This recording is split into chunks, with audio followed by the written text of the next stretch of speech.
I'm Jagrav, you're watching Cool Jaguar. So, this is a new series in which I'm going to read you Harry Potter books and you are going to listen. So, today we are going to start the first chapter of. Today we are going to start the Sorcerer's Stone and we are going to read the first chapter of it. This book is also called as the Philosopher's Stone, which was named. So, let's start. Mr. and Mrs. Dursley of number 4 Privet Drive were proud to say that they were perfectly normal. Thank you very much. They were the last people you'd expect to be involved in anything strange or mysterious because they just didn't hold with such nonsense. Mr. Dursley was the director of a film called Grunnings, which made drills. He was a big, beefy man with hardly any neck, although he did have a very large moustache. Mrs. Dursley was thin and blonde and had nearly twice the usual amount of neck, which came in very useful as she spent so much of her time craning over the garden fences, spying on the neighbors. The Dursleys had a small son called Dudley, and in their opinion, there was no finer boy anywhere. The Dursleys had everything they wanted, but they also had a secret, and their greatest fear was that somebody would discover it. They didn't think they could bear it if anyone found out about the Potters. Mrs. Potter was Mrs. Dursley's sister, but they hadn't met for several years. In fact, Mrs. Dursley pretended she didn't have a sister because her sister and her good-for-nothing husband was as undurleyish as it was possible to be. The Dursleys shuddered to think what the neighbors would say if the Potters arrived in the street. The Dursleys knew that the Potters had a small son too, but they had never seen him. This boy was another good reason for keeping the Potters away. They didn't want Dudley mixing with a child like that. When Mr. and Mrs. Dursley woke up on the dull grey Tuesday, our story starts. There was nothing about the cloudy sky outside to suggest that strange and mysterious things would soon be happening all over the country. Mr. Dursley hummed as he picked out most boring tie for work, and Mrs. Dursley gossiped away happily as she wrestled a screaming Dudley into his chair. High chair.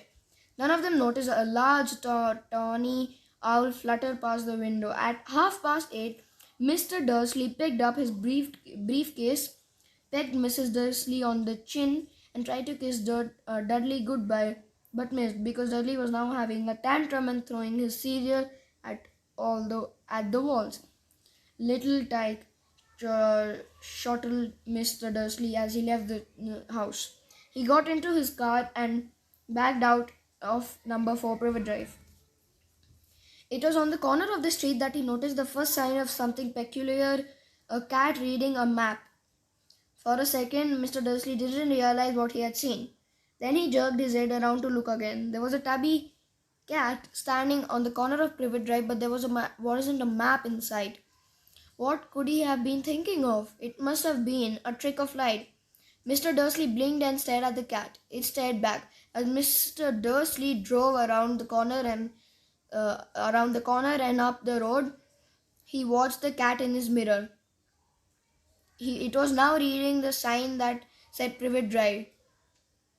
No, looking at the sign, cats couldn't read maps or signs.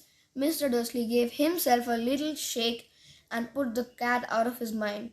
As he drove towards town, he thought of nothing except a large order of drills he was hoping to get that day.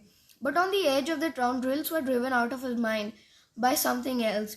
As he sat in the usual morning traffic jam, he couldn't help noticing that there seemed to be a lot of strangely dressed people about, people in cloaks. Mr. Dursley couldn't bear people who dressed in funny clothes, the get-ups you saw on young people. He supposed this was some stupid new fashion. He drummed his fingers on the steering wheel, and his eyes fell on the huddle of trees of these weirdos standing quite close by. They were whispering excitedly together. Mr. Dursley was enraged to see that couple of them weren't young at all. why the man had to be older than he was and wearing an emerald green cloak. The nerve of him. But when it struck Mr. Dursley that this was probably some silly stunt, these people were obviously collecting for something. Yes, that would be it. The traffic moved on and a few minutes later, Mr. Dursley arrived in the Grunnings car park, his mind back on the drills. Mr. Dursley always sat with his back to the window in his office on the 9th floor. If he hadn't, he might have found it harder to concentrate on drills that morning. He didn't see the owl swooping past his in broad daylight, though people down the street did. They pointed and gazed open-mouthed as owl after owl sped overhead. Most of them had never seen an owl even at night time. Mr. Dursley, however, had a perfect normal owl-free morning. He yelled at 5 different people. He made several important telephone calls and shouted a bit more. He was in a very good mood until lunchtime, when he thought he'd stretch his legs across the road to buy himself a bun from the baker's opposite. He'd forgotten about all the people in cloaks. He passed a group of them next to the baker's. He eyed them angrily as he passed. He didn't know why, but they made him uneasy. This lot were whispering excitedly too, and he couldn't see a single collecting tin. It was on his way back past them, clutching a large donut in a bag, that he caught a few words of what they were saying. The Potters, that's right. That's what I heard. Yes, the son Harry. Mr. Dursley stopped dead. Fear flooded him. He looked back at the whisperers as if he wanted to say something to them, but thought better of it. He dashed across the road, hurried up to his office, snapped at the secretary not to disturb him, seized his telephone, and had almost finished dialing his home number when he changed his mind. He put the receiver back down and stroked his moustache, thinking, no, he was being stupid. Potter wasn't such an unusual name. He was sure there were lots of people called Potter who had a son called Harry. Come to think of it, he wasn't even sure his nephew was called Harry. He never seen the boy. It might have been Harvey or Harold. There is no point in worrying Mrs. Dursley. There's no point in worrying Mrs. Dursley. She always got so upset at any mention of her sister. He didn't blame her if he had a sister like that. But all the same, those people in cloaks. He found it a lot harder to concentrate on drills that afternoon, and when he left the building at 5 o'clock, he was still so worried that he walked straight into just someone outside the door. Sorry, it was a tiny old man stumbled and almost fell. It was a few seconds before Mr. Dursley realized that the man was wearing a violet cloak. He didn't seem at all upset at being almost knocked to the ground. On the contrary, his face split into a wide smile, and he said in a squeaky voice that made the passers-by stare, "Don't be sorry, my dear sir, for nothing you could accept to me today. Rejoice, for you know has gone at last. Even muggles like yourself should be celebrating this happy, happy day." And the old man hugged Mr. Dursley around the middle and walked off. Mr. Dursley stood rooted to the spot. He had been hugged by a complete stranger. He also thought he had been called a muggle, whatever that was. He was rattled. He hurried to his car and set off home, hoping he was imagining things which he had never hoped before, because he didn't approve of imagination. As he pulled into the driveway of number 4, the first thing he saw, and it didn't improve his mood, was the tabby cat he spotted in the morning. It was now sitting on the garden wall. He was sure it was the same one. It had the same marking around its eyes. "Shoo!" said Mr. Dursley loudly. The cat didn't move. It just gave a stern look. Was this a normal cat behavior? Mr. Dursley wondered. Trying to pull himself together, he let himself into the house. He was still determined not to mention anything to his wife. Mrs. Dursley had a nice normal day. She told him over dinner all about Mrs. Next Door's problem with her daughter and how Dudley had learnt a new word shan't in the brackets. Mr. Dursley tried to act normally. When Dudley had been put to bed, he went into the living room in time to catch the last report on the evening news. And finally, bird watchers everywhere have reported that the nation's owls have been behaving very unusually today. Although owls normally hunt at night and are hardly ever seen in daylight, there are hundreds of sightings of these birds flying in every direction since sunrise. Experts are unable to tell why the owls have suddenly changed their sleeping pattern. The newsreader allowed himself a grin, most mysterious. And now over to Jim McGuffin with the weather. Going to be any more showers of owls tonight, Jim? Well, Ted, said the weatherman, I don't know about that, but it's not only the owls that have been acting oddly today. Viewers, as apart from Kent, Yorkshire, and Dundee, have been phoning to tell me that instead of the rain I promised yesterday, they have had downpour of shooting stars. Perhaps people have been celebrating bonfire night early. It's not until next week, folks, but I can promise a wet night tonight. Mr. Dursley sat frozen in his armchair. Shooting stars all over Britain, owls flying by daylight, mysterious people in cloaks all over the place, and a whisper about the Potters. Mr. Dursley came into the living room carrying 2 cups of tea. It was no good. He'd have to say something to her. He had cleared his throat nervously. Uh, Petunia, dear, you haven't heard from your sister lately, have you? As he expected, Mrs. Dursley looked shocked and angry. After all, they normally pretended she didn't have a sister. No, she said sharply. Why? Funny stuff on the news. Owls, shooting stars, and there's a lot of funny looking people in town today. So, snapped Mrs. Dursley. Well, I just thought maybe it was something to do with, her lot. Mrs. Dursley sipped her tea through pursed lips. Mr. Dursley wondered whether he dared tell her he'd heard the name Potter. He decided he didn't dare. Instead, he said, as quietly as he could, their son. He'd be about Dudley's age now, wouldn't he? I suppose so, said Mrs. Dursley stiffly. What's his name again? Howard, isn't it? Harry. Nasty common name, if you ask me. Oh, yes, said Mr. Dursley, his heart sinking horribly. Yes, I quite agree. He didn't say another word on the subject as they went upstairs to bed. While Mrs. Dursley was in the bathroom, Mr. Dursley crept to the bedroom window and peered down into the front garden. The cat was still there. It was staring down Privet Drive as though it was waiting for something. Was he imagining things? Could all this have anything to do with the Potters?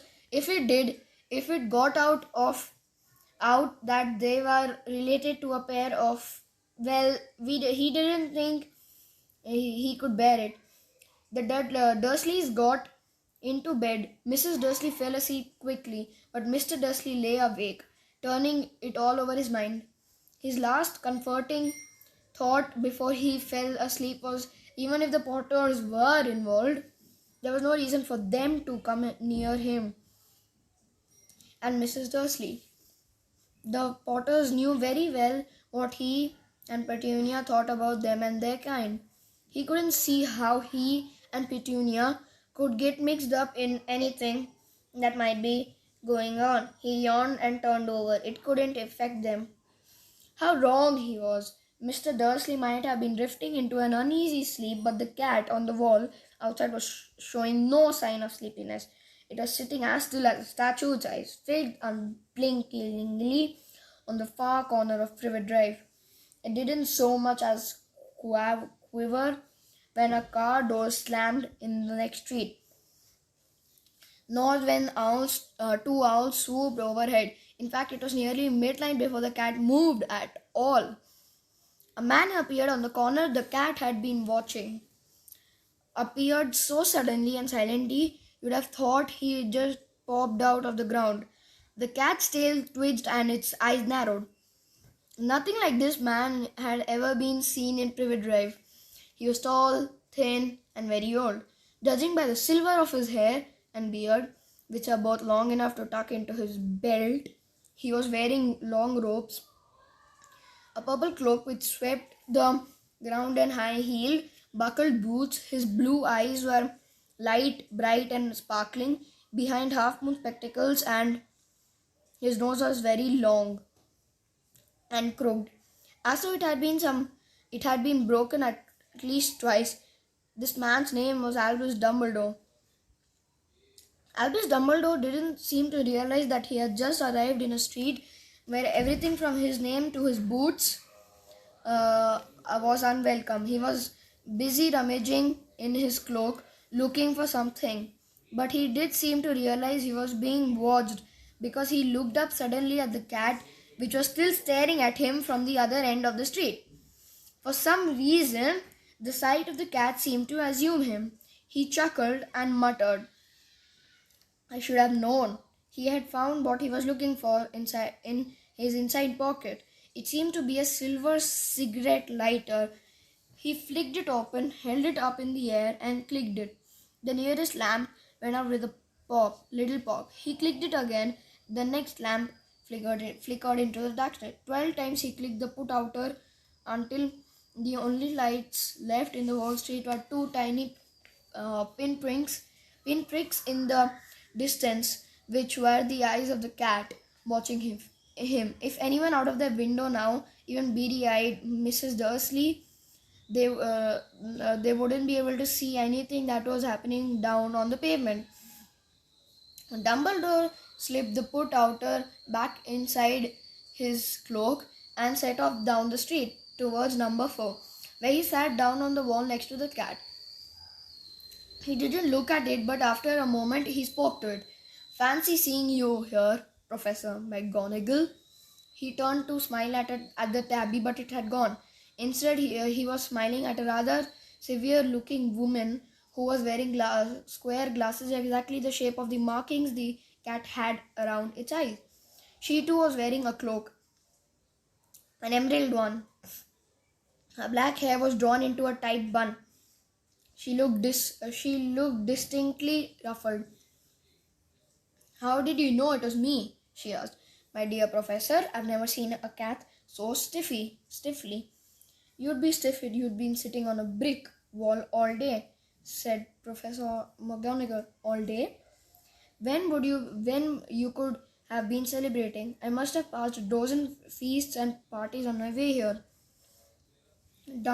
Miss Professor McGonagall sniffed angrily. "Oh yes, everyone's celebrating. All right," she said impatiently.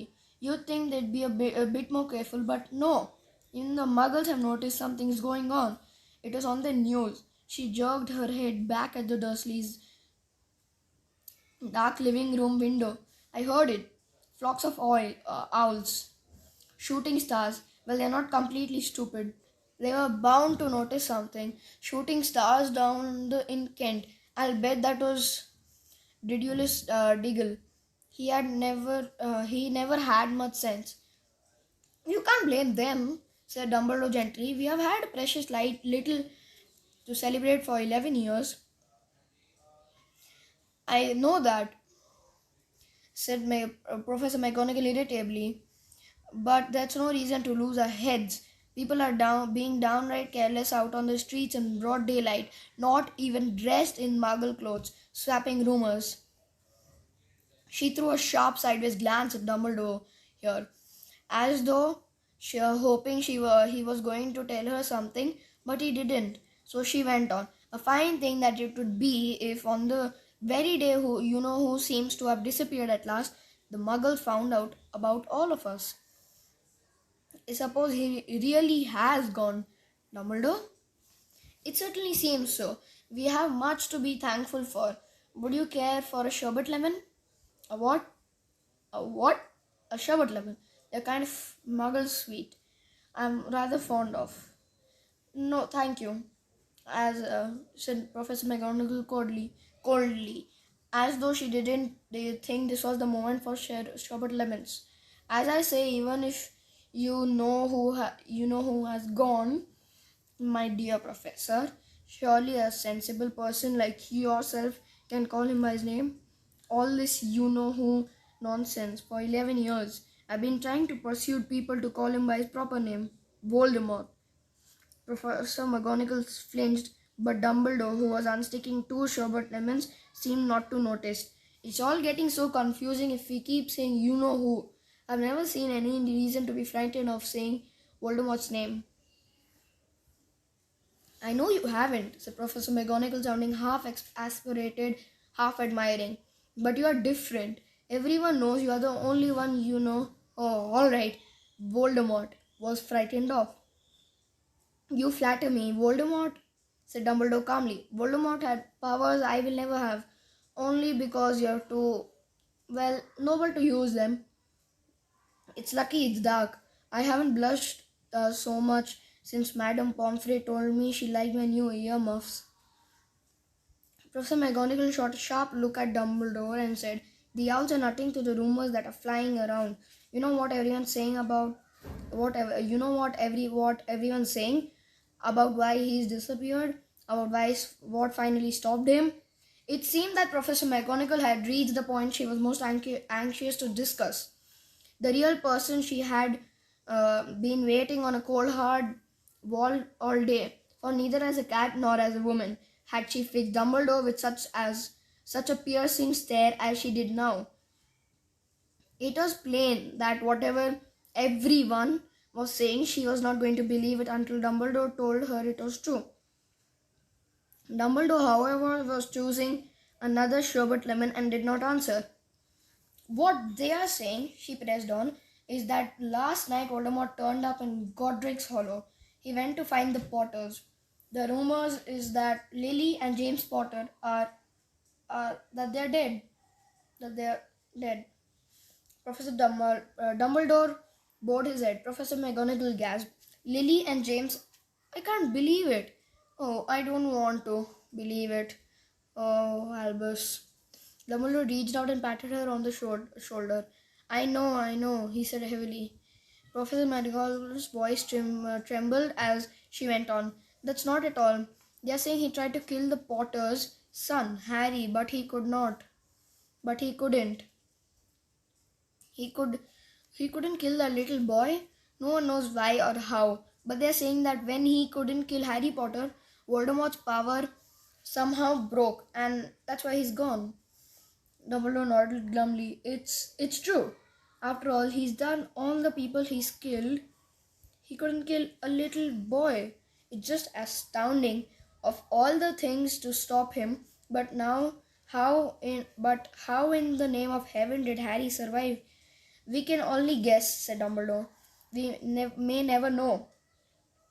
Professor McGonagall pulled out a lace handkerchief and dabbed it at her eyes beneath her spectacles.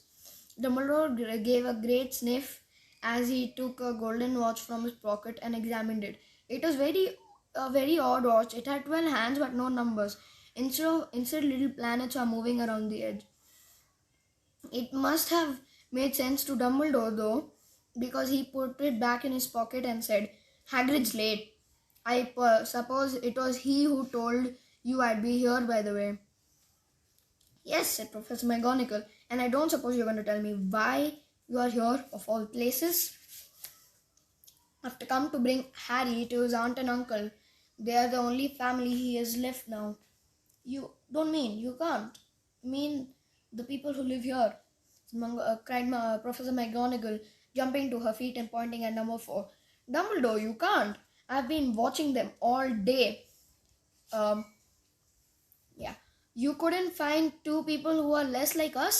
And they've got this son. I saw him kicking his mother all the way up the street screaming for sweets. Harry Potter come and live here? It's the best place for him. His aunt and uncle will be able to explain everything to him when he's older. I've written them a letter, said Dumbledore. A letter? Repeated Professor McGonagall faintly, sitting back down on the wall. Really, Dumbledore, you think you can explain all this in a letter? These people will never understand him. He'll be famous, a legend. I won't be surprised if today was known as Harry Potter Day in future.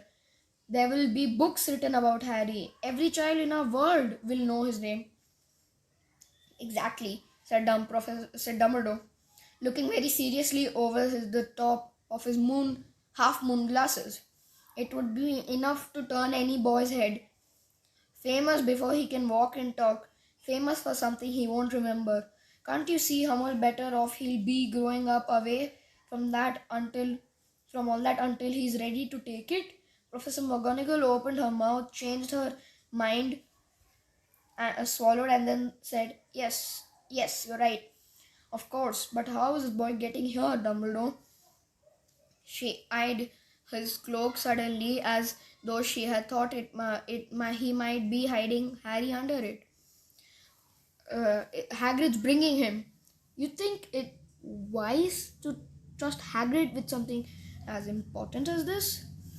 I would trust my Hagrid with my life, said Dumbledore. I'm not saying his heart isn't at the right place, said Professor McGonagall, but you can't pretend he's not careless. He does tend to... What was that? A low rumbling sound had broken the silence around them. It grew steadily louder as they looked up and down the street for some sign of a headlight. It swelled to a roar as they both looked up at the sky, and a huge motorbike fell out of the air and landed on the road in front of them. If the motorbike was huge, it was nothing to the man sitting astride it. He was almost twice as tall as a normal man, and at least 5 times as wide as a normal man. He looked simply too big to be allowed, and so wild. Long tangles of bushy hair and beard in most of his face. He had hands the size of dolphins' dustbin lids, and his feet in leather boots were like baby dolphins. In his vast muscular arms he was holding a bundle of blankets. Hagrid, Dumbledore sounding revealed at last. And where did you get that motorbike? Borrowed it, Professor Dumbledore, said the giant, climbing carefully off the motorbike as he spoke. Young Sirius Black lent it to me. I've got him, sir. No problems, were there? No, sir. House was almost destroyed, but I got him out.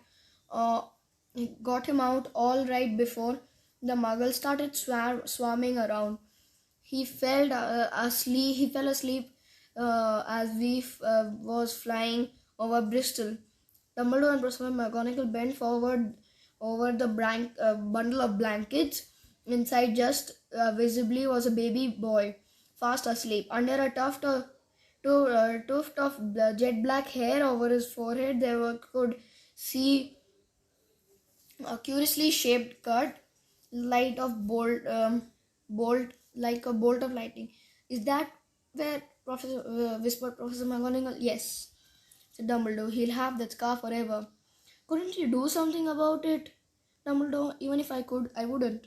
Scars can come in useful if I have one myself above my left knee, which is a perfect map of the London Underground. Well, give him here, Hagrid. We'd better get this over with. Dumbledore took Harry in his arms and turned towards the Dursleys' house. Could I say goodbye to him, sir? Asked Harry. He bent his great shaggy hair over Harry and gave him what must have been a very scratchy, whiskery kiss. Then suddenly Hagrid let out a howl like a wounded dog. Shh! Hissed Professor McGonagall. You'll wake the Muggles. Sorry, sobbed Hagrid, taking out the large pot handkerchief and burying his face in it. But I can't stand it. Lily and James dead, and poor Harry off to live with Muggles. Yes, it is all very sad, but get a grip on yourself, Hagrid, or will be found. Professor McGonagall whispered, patting Hagrid gingerly on the arm as Dumbledore stepped over the low garden wall and walked to the front door. He laid Harry gently on the doorstep, took out a letter off his cloak, tucked it inside Harry's blankets, and then came back to the other two. For a full moment, the the three of them stood and looked at the little bundles. Hagrid's shoulders shook. Professor McGonagall blinked furiously, and the light twinkling like that usually shone from Dumbledore's eyes seemed to have gone out. Well, said Dumbledore finally, that's that. We have no business staying here. We may as well as go and join the celebrations. Yeah, said Hagrid in a very muffled voice. At best, get this bike away. Good night, Professor McGonagall, Professor Dumbledore, sir.